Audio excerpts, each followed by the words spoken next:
Tu te demandes ce que c'est le trouble du spectre autistique? Alors regarde cette vidéo et on va peut-être répondre à tes questions. Le trouble du spectre autistique, aussi appelé TSA, est un trouble neurodéveloppemental qui survient lors des premières années de vie, jusqu'à environ 3 ans.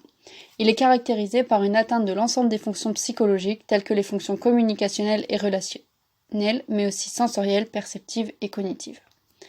Les caractéristiques de l'autisme sont propres à chaque enfant, selon son histoire de développement et ses modalités de fonctionnement.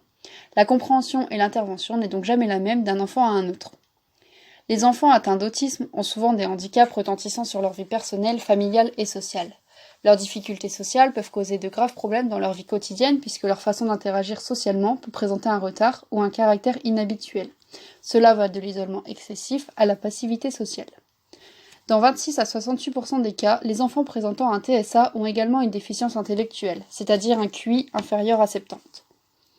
Les caractéristiques de l'autisme peuvent être diverses, telles que des difficultés de communication verbale et non verbale, la pauvreté de l'activité imaginative et une limitation des activités et des centres d'intérêt. Ces altérations entraînent des modifications comportementales comme la pauvreté du contact par le regard, la recherche de l'isolement, un langage non communicatif insuffisamment suppléé par les gestes et la mimique, des activités stéréotypées et ritualisées et une difficulté au changement.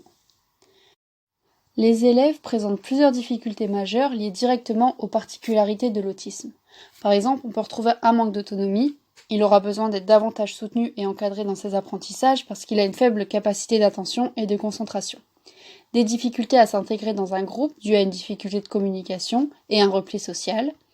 La présence de comportements qui peuvent altérer le fonctionnement habituel de la classe et porter atteinte au processus d'apprentissage de l'élève ayant un trouble du spectre autistique.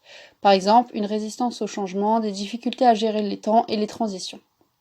Une difficulté de régulation sensorielle, des bruits, les textures, les mouvements, les odeurs peuvent ne pas être perçus correctement et devenir inconfortables pour l'enfant.